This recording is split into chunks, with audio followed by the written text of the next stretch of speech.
There is a moment, and historians have identified it across multiple civilizations, where everything looks completely fine on the surface. The markets are open. The roads are being used. The children are going to school. The government is still meeting. The priests are still performing their rituals. The farmers are still planting their fields. Life, to the ordinary person living inside that civilization, looks entirely normal. And then, within a generation, sometimes within a decade, it is all gone. The cities are empty. The fields are overgrown. The roads that once carried millions of people are silent. And the people who built all of it have either scattered, perished, or been absorbed into something they would not recognize. This is not a myth. This is not a theory. This has happened more than once. And the pattern, the terrifying, undeniable, repeating pattern, is something that serious researchers, archaeologists, economists, and systems theorists have been quietly documenting for decades. Three of the greatest civilizations this world has ever seen collapsed in almost exactly the same way. And tonight, we are going to walk through every single step of how it happened, because right now, in the world you are living in today, the same steps are playing out again. Before we go anywhere, I need you to understand something about how civilizations actually feel from the inside, because this is the part that most history lessons completely skip over, and it is the part that matters most to understanding what is happening right now. When you read about the fall of Rome in a textbook, it sounds like a distant, inevitable thing, like watching a building collapse in slow motion from a safe distance.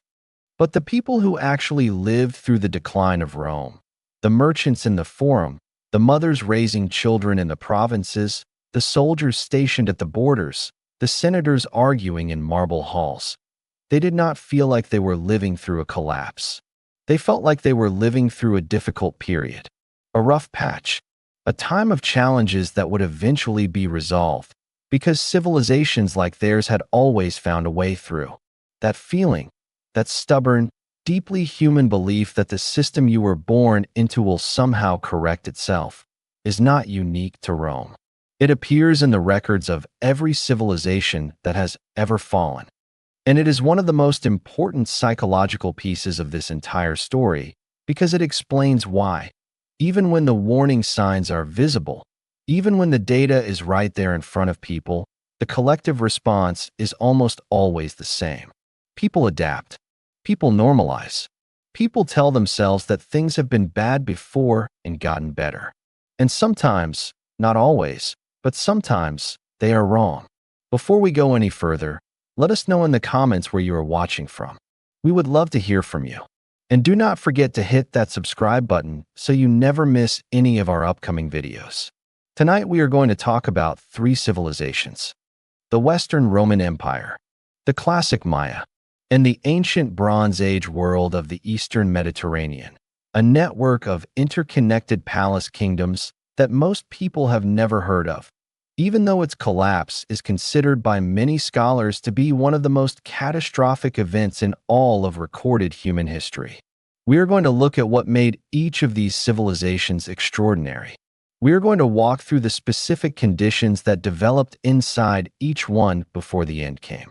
And then we are going to lay those conditions side by side, because when you see them together, when you see the same elements appearing in the same sequence across three completely separate civilizations that never interacted with each other, something clicks. Something that is very difficult to unsee. And once we have walked through all of that history, we are going to turn the lens around. We are going to look at the world that exists right now, in the time that you are living in, and we are going to ask the question that most people are not comfortable asking out loud. Because the data does not care about comfort. The pattern does not pause because we find it inconvenient. And the civilizations that came before us did not leave behind their ruins and their records and their desperate final letters carved into clay tablets so that we could look at them as tourist attractions. They left them as evidence. And it is time we treated them that way. Let us begin with Rome, not because it is the most dramatic of the three collapses, but because it is the one that most people in the Western world have the most emotional connection to, even if they do not fully realize it. The legal frameworks that govern daily life in the United States today trace significant portions of their structure back to Roman law. The architecture of government buildings, the concept of the Senate, the idea of a republic governed by elected representatives rather than a single hereditary ruler.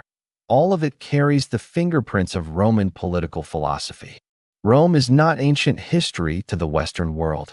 Rome is the foundation that the Western world was built on. And that is exactly what makes its story so important to understand. At the height of its power, the Roman Empire controlled territory stretching from the Scottish borders in the north to the Sahara Desert in the south, from the Atlantic coast of modern Portugal to the borders of modern Iraq in the east. It fed a city of over 1 million people, a feat that would not be matched in the Western world for over 1,000 years after its fall.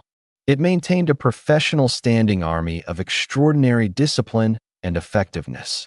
It built infrastructure, roads, aqueducts, sewage systems, public buildings, that in some cases is still physically present and still being used in modified forms today. Rome was not a primitive civilization on its way up. At the point where its decline began, Rome was the most sophisticated administrative and military machine the Western world had ever produced. The story of a man named Marcus, not a famous general or a celebrated emperor, but an ordinary grain merchant who kept records in the 3rd century, gives us a window into what the Roman economic decline actually felt like to the people living inside it. His family had operated a grain trading business for 3 generations. His grandfather had built the business during a period of relative Roman stability, when contracts were honored, currency held consistent value, and the roads that carried his carts were maintained and safe. His father had begun to notice changes. The currency was being debased, meaning the silver content of Roman coins was being quietly reduced by the government to stretch its finances further, meaning that the coins Marcus's father received for his grain bought less and less with each passing year. But his father had adapted. He had adjusted his prices. He had found workarounds. The system was straining, but it was still functioning. By the time Marcus himself was running the business, the strain had become something else entirely. The currency debasement that his father had managed as an inconvenience had accelerated into a crisis. At certain points in the 3rd century, the silver content of Roman coins dropped to as low as 2%. 2%. A coin that was supposed to represent a fixed value of silver contained almost none. And the result, exactly what any economist today would predict, was inflation. Not gradual inflation, catastrophic inflation. The kind of inflation that destroys the savings of ordinary people overnight, that makes long-term contracts impossible to honor, that causes the entire system of trade and commerce to begin seizing up because nobody can trust that the money they accept today will buy anything tomorrow. Marcus watched his family's 3-generation business dissolve not because of a single disaster, not because of a war or a fire or a flood, but because the economic foundations of the world he operated in were quietly being eaten away by decisions made far above his level, by an imperial government that was running out of ways to pay for a military and an administrative apparatus that had grown too large and too expensive to sustain. And Marcus was not alone. Across the Roman world, the merchant class, the middle layer of Roman economic life that kept goods and money circulating between the imperial elite and the laboring poor, was being quietly crushed. Not by any single policy, not by any single emperor's decision, but by the accumulated weight of a system that had been spending beyond its means for decades and was now forcing ordinary people to absorb the cost. This economic pressure did not exist in isolation. It was happening at the same time as a political crisis that historians call the crisis of the 3rd century, a 50-year period between 235 and 284 AD during which Rome saw over 50 different emperors, most of them military commanders who seized power by force, held it briefly, and were then killed by rivals doing exactly the same thing. 50 emperors in 50 years. The political stability that Roman commerce, Roman law, and Roman administration depended on had essentially ceased to exist. And without political stability, the institutions that held Roman society together, the courts, the provincial governments, the military supply chains, the tax collection systems, began to malfunction in ways that compounded every other problem already present. Roads stopped being repaired. Provincial governors operated with increasing independence from the central authority because the central authority was too busy fighting for survival to govern effectively. Bandits and raiders, who in a stronger period of Roman history would have been suppressed quickly and decisively, now operated with relative freedom across territories that Rome still technically controlled but could no longer effectively protect. A woman named Helen, a landowner in one of the northern Italian provinces during this period, left behind records that describe her experience of watching Roman authority recede from her region like a tide going out.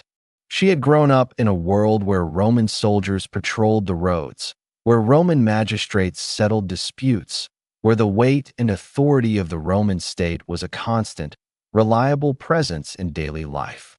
By the time she was managing her own estate, she was hiring private armed guards to protect her property and her workers because the Roman military presence in her region had become unreliable.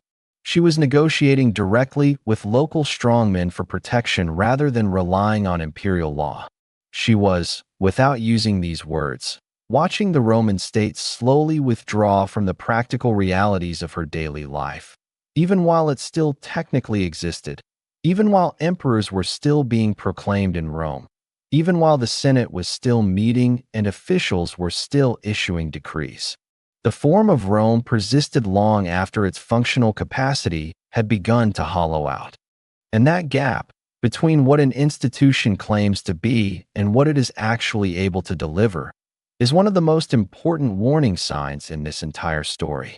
Half a world away and several centuries after the period we just described, a civilization was thriving in the tropical lowlands of what is now southern Mexico, Guatemala, Belize, and Honduras that most people in the United States know almost nothing about beyond a few famous names and images. The classic Maya civilization, and when historians use the term classic, they are referring roughly to the period between 250 and 900 AD, was not a single unified empire in the way that Rome was. It was a network of city-states, each with its own ruling dynasty, its own patron deities, its own artistic traditions and architectural styles, but all connected by shared cultural practices, shared writing systems, shared religious beliefs, and extensive trade networks that moved goods, ideas, and people across enormous distances through dense tropical jungle. The scale of what the Maya built is something that even today, with modern technology and decades of archaeological research, continues to astonish researchers. The city of Tikal, in what is now northern Guatemala, had an estimated population of somewhere between 60,000 and perhaps as many as 100,000 people at its height. In the middle of a tropical jungle, centuries before the Industrial Revolution, without metal tools, without the wheel for transportation, without draft animals. The Maya built this using human ingenuity, sophisticated agricultural techniques, and a level of organizational complexity that required managing thousands of workers, coordinating food supplies across large regions, and maintaining the social structures necessary to keep a city of that size functioning across multiple generations. They developed one of the only fully formed writing systems in the ancient Americas. They created a calendar system of extraordinary precision. Their astronomical observations, recorded in stone monuments called stelae, were accurate enough that modern astronomers have verified their calculations. The Maya were not a civilization on the margins of human achievement. They were one of the great intellectual and architectural accomplishments of the ancient world. A Maya farmer we will call Carlos, living in the region around one of the great Petan cities in the 8th century, would have been living in a world that, on the surface, showed every sign of prosperity and permanence. the city whose skyline he could see from his fields had been standing for centuries. The temples that dominated the horizon had been built by his ancestors and maintained by every generation since. The ruling family whose authority organized the labor and rituals of his community had held power for longer than anyone's living memory. The trade goods that arrived in the city's markets, jade, obsidian, cacao, decorated pottery, spoke to a world of connections and exchanges that stretched far beyond his own experience. His children would grow up in the shadow of those same temples. His grandchildren would do the same. This was simply the way things were, and there was no obvious reason to believe they would ever be otherwise. But the agricultural reality beneath that surface stability was telling a very different story. The classic Maya lowlands present one of the most challenging agricultural environments on Earth. The tropical soils that look so lush and fertile are actually relatively thin and fragile. The heavy rainfall of the region, which is necessary for growing crops, also leaches nutrients from the soil rapidly. Sustaining agriculture in this environment at the scale required to feed large urban populations required constant innovation, careful management, and the kind of long-term investment in soil health that is difficult to maintain when political and military pressures are also demanding resources and attention. The Maya had developed sophisticated systems for managing these challenges: raised field agriculture in swampy lowland areas, terracing on hillsides, water management systems using reservoirs and canals. But these systems required maintenance. They required labor. They required political stability and cooperative social structures to function across the broad landscapes they covered. As the classic period progressed toward its peak in the 8th century, something began to shift in the political dynamics between Maya city-states. The collaborative and competitive balance that had characterized much of classic Maya history, city-states trading with each other, occasionally going to war with each other, but generally maintaining the networks that kept goods, people, and ideas flowing, began to tilt more heavily toward conflict. Archaeological evidence at sites across the Maya lowlands shows increasing warfare during this period. The great carved monuments that Maya rulers erected to commemorate their achievements begin to show more and more images of warfare and captive taking.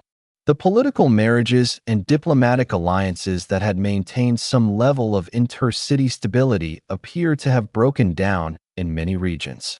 Cities that had once been allied began attacking each other.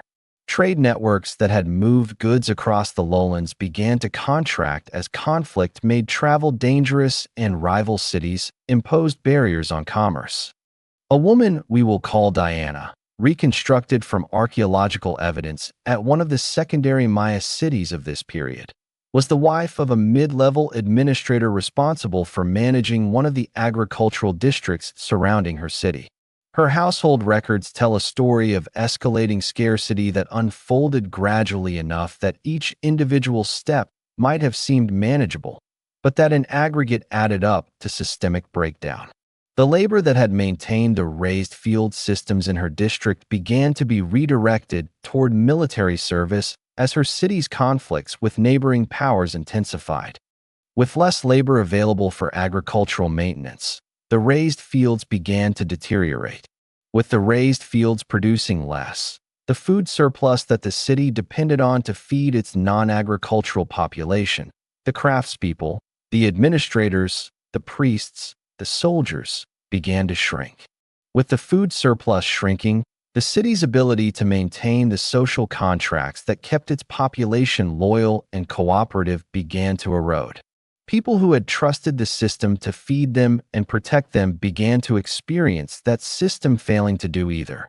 And the response of the ruling elite to demand more labor, more tribute, more sacrifice, to build more monuments, to conduct more elaborate rituals, to project the image of divine power and invincibility even as the practical foundations of that power were crumbling, only accelerated the process. The droughts that struck the Maya lowlands during the terminal classic period, roughly between 800 and 1000 AD, are well documented in the paleoclimatological record. Sediment cores from lakes throughout the region show clear evidence of repeated, severe drought conditions during this period. And it is important to understand what drought meant in the specific context of classic Maya civilization. The Maya did not have rivers like the Nile or the Tigris-Euphrates to fall back on during dry periods.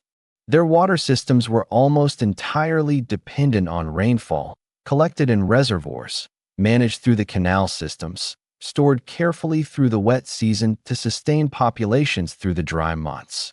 When the rains failed, not once, not twice, but in repeated cycles across a period of decades, those carefully managed water systems proved insufficient. Crops failed. Reservoirs ran dry. Cities that had been carefully engineered to sustain large populations under normal rainfall conditions could not sustain them under these new conditions. Carlos's world did not end with a single catastrophic event. It ended with a series of accumulating failures, each one manageable in isolation, each one made worse by all the others happening simultaneously. The farm that his grandfather had maintained became harder to sustain without the labor to maintain the water systems. The market in the city where his family had always traded became thinner as goods stopped arriving from increasingly hostile neighboring regions. The authority of the ruling family that had organized his community's labor and rituals began to visibly falter as the divine power they claimed to possess proved unable to make the rains return or the harvests recover. And one day, or perhaps across a span of years that felt, from inside them, like an agonizing slow motion, the city stopped functioning. People left, not all at once, not in a single dramatic exodus, but gradually, inexorably, in the way that a fire dies when there is nothing left to burn. By 900 AD, many of the great classic Maya cities had been effectively abandoned. The jungle reclaimed the plazas and the temples. The stelae that had proclaimed the eternal power of royal dynasties fell and were covered by centuries of leaf litter. And one of the greatest civilizations the Americas had ever produced was gone. Now we arrive at the collapse that most people have never heard of. And in many ways, it is the most important one for understanding the world we are living in today, because it is the one that most closely resembles the specific structure of modern global civilization. The Bronze Age world of the Eastern Mediterranean, roughly between 1500 and 1200 BC, was not a collection of isolated kingdoms. It was, by the standards of its time, a remarkably sophisticated system of international trade, diplomacy, and economic interdependence. The great powers of this world, Egypt under its new kingdom pharaohs, the Hittite Empire in Anatolia, the Mycenaean palace kingdoms of Greece, the kingdoms of Cyprus, the great trading cities of the Levantine coast, including a place called Ugarit, were all deeply connected to each other through networks of commerce and exchange that moved goods across thousands of miles of sea and land. Copper from Cyprus, tin from far to the east, perhaps from Afghanistan, or even further, traveling through multiple hands along trade routes that stretched across the known world. These two metals, copper and tin, were the essential ingredients of bronze, which was the foundational material of Bronze Age technology. Without bronze, you could not make effective weapons. You could not make the agricultural tools that maximized crop yields. You could not make the architectural hardware that held palatial buildings together. Bronze was not a luxury. It was infrastructure. And the fact that its two essential ingredients came from geographically separated sources, no single civilization controlled both, meant that the entire Bronze Age world depended on international trade remaining open and functional. This was a world that had essentially invented globalization, not in the modern technological sense, but in the fundamental economic sense of creating a system in which no single participant could fully sustain itself without the network that connected all of them. A merchant we will call James, operating out of one of the great Levantine trading cities around 1200 BC, would have been part of a trading family that maintained commercial relationships across multiple kingdoms simultaneously. His family's records would have shown transactions with Egyptian merchants, with Hittite buyers, with Cypriot copper dealers, with craftspeople in the Aegean Islands. His livelihood depended not on any single relationship or any single market, but on the health of the entire interconnected network. This was sophisticated international commerce. This was a world of letters between kings that addressed each other as brothers, that negotiated trade agreements and diplomatic marriages and military alliances across thousands of miles. This was a world that, in 1350 BC, probably looked as permanent and well-established as any human economic system had ever looked.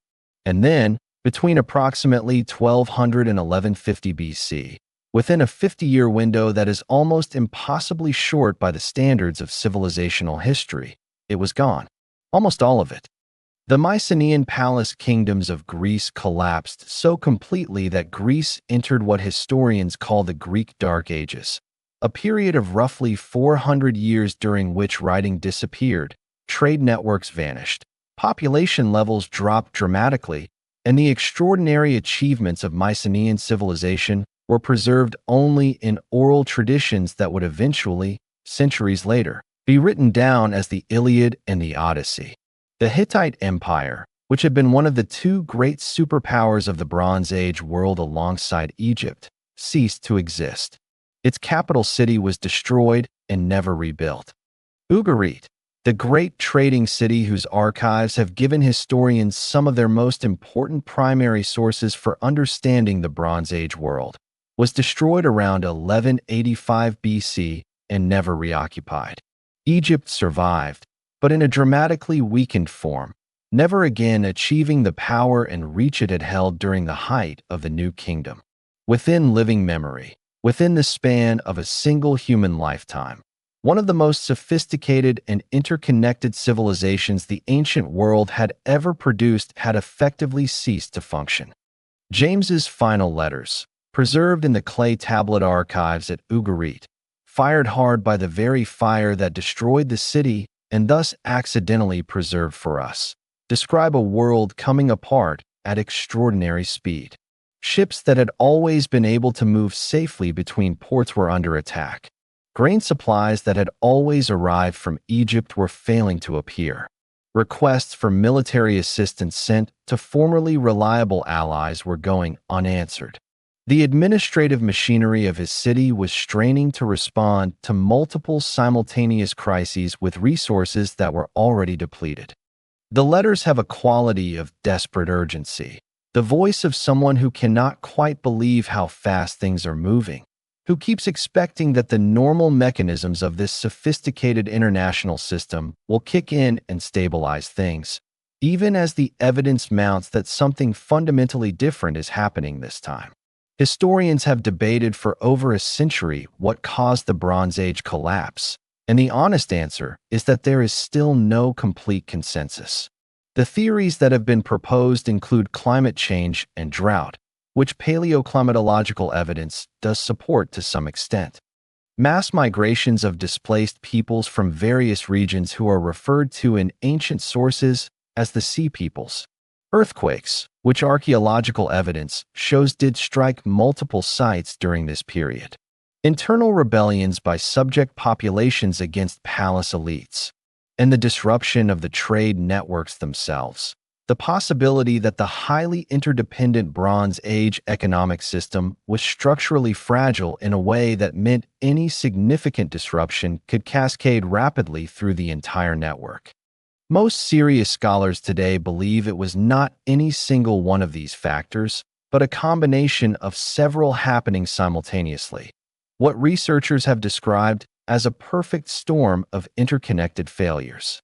A system under stress from multiple directions at once, with no slack left to absorb any additional shocks, reaching a tipping point beyond which recovery became impossible. What is striking about this explanation is that it does not require any single catastrophic event. It does not require a meteor strike or a volcanic eruption or a military conquest by an overwhelming outside force. It requires only that a system already operating at the edge of its resilience encounter a sufficient number of simultaneous stresses to push it past the point where self-correction is possible.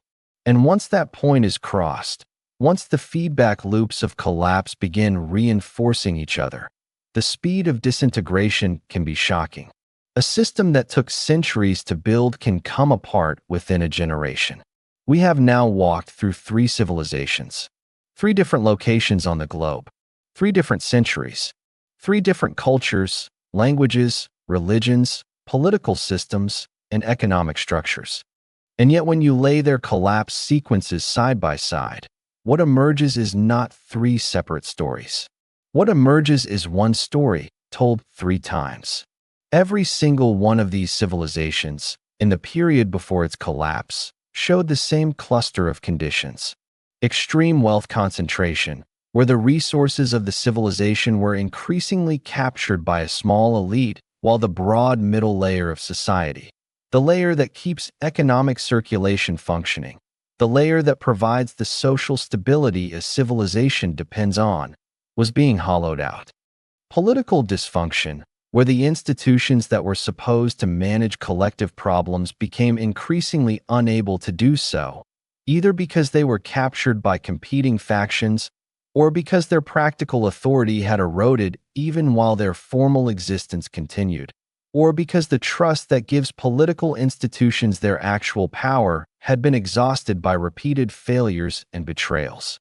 Environmental and resource stress, arriving not necessarily as a single catastrophic event, but as a series of shocks, droughts, supply disruptions, crop failures, resource depletion, against a system that had already used up most of its resilience dealing with the first 2 conditions.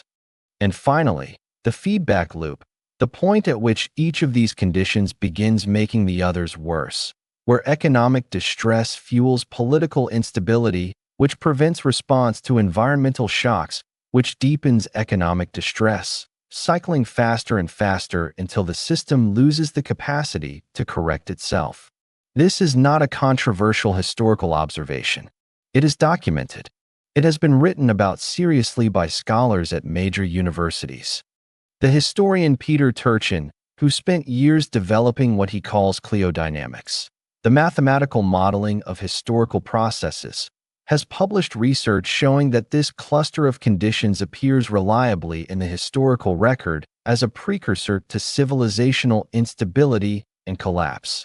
The archaeologist Joseph Tainter, in his landmark work on the collapse of complex societies, identified the tendency of complex systems to solve their problems by adding more complexity, more bureaucracy, more military, more administrative layers, until the cost of maintaining that complexity exceeds the benefits it provides and the system becomes unable to sustain itself.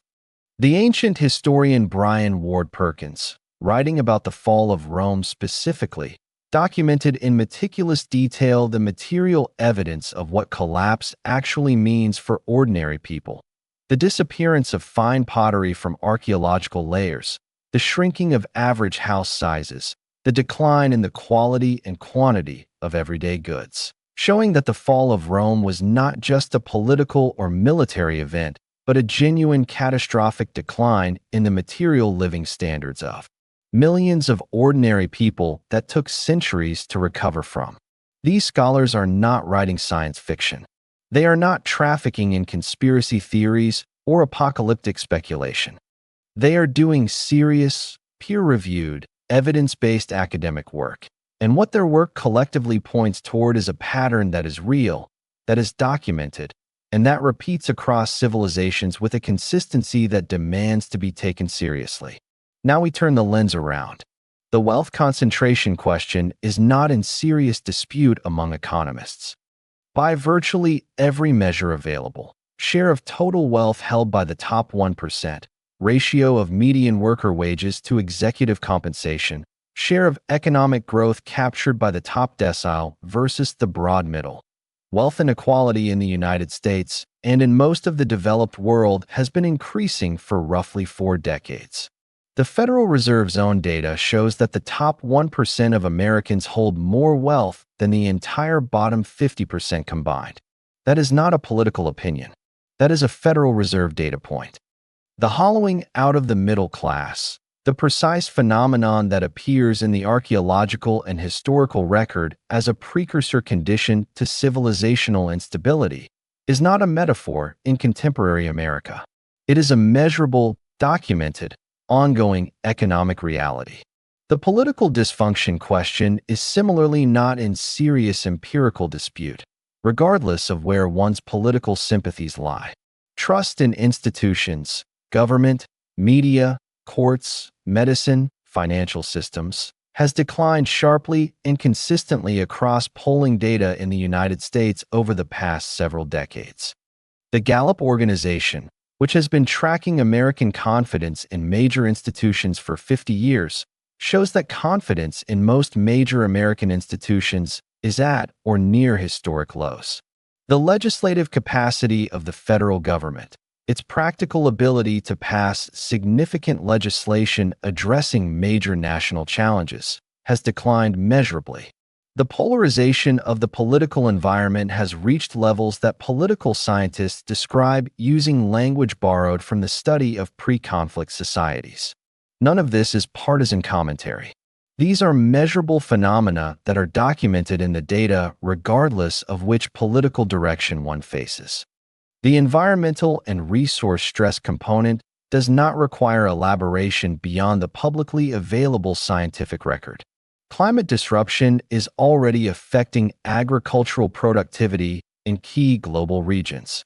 The fragility of global supply chains was vividly demonstrated during the COVID-19 pandemic, when disruptions in specific nodes of the global production and distribution network cascaded rapidly into shortages of goods that people in wealthy developed nations had assumed would always be reliably available. The interconnected, highly optimized, just-in-time global supply chain that modern civilization depends on is, in its structural characteristics, not entirely unlike the Bronze Age trade network that James was watching fall apart in his final letters from Ugarit. It is a system of extraordinary efficiency and extraordinary fragility, optimized for smooth function under normal conditions and deeply vulnerable to simultaneous shocks across multiple nodes.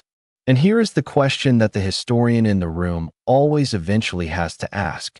Are we in the early stages of the feedback loop?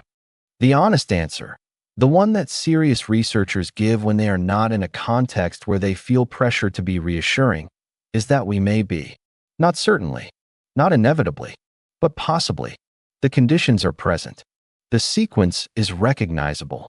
The distance between where we are and where the civilizations we have discussed tonight were when their feedback loops became self-sustaining is not as large as most people would find comfortable to acknowledge. Here is the thing about the Bronze Age collapse that stops historians cold every time they think about it carefully. We have the letters. We have the actual, physical, clay tablet letters written by people inside the civilization as it was collapsing. We have a letter from the king of Ugarit to the king of Alashia, ancient Cyprus, describing enemy ships attacking his coast, describing the chaos spreading through his kingdom, asking desperately for help. We have letters from officials in various cities describing the disruption of grain supplies, the breakdown of trade, the approach of hostile forces. The people living through the Bronze Age collapse were not ignorant of what was happening. They were writing about it, urgently, to anyone who might be able to help. The knowledge existed. The awareness existed. What failed was the collective capacity to respond at a scale sufficient to interrupt the collapse sequence. We live in a world where the equivalent of those clay tablet letters is being published every single day. The research exists. The data exists. The historical pattern is documented in peer-reviewed journals and serious books written by serious scholars. The warnings are not hidden.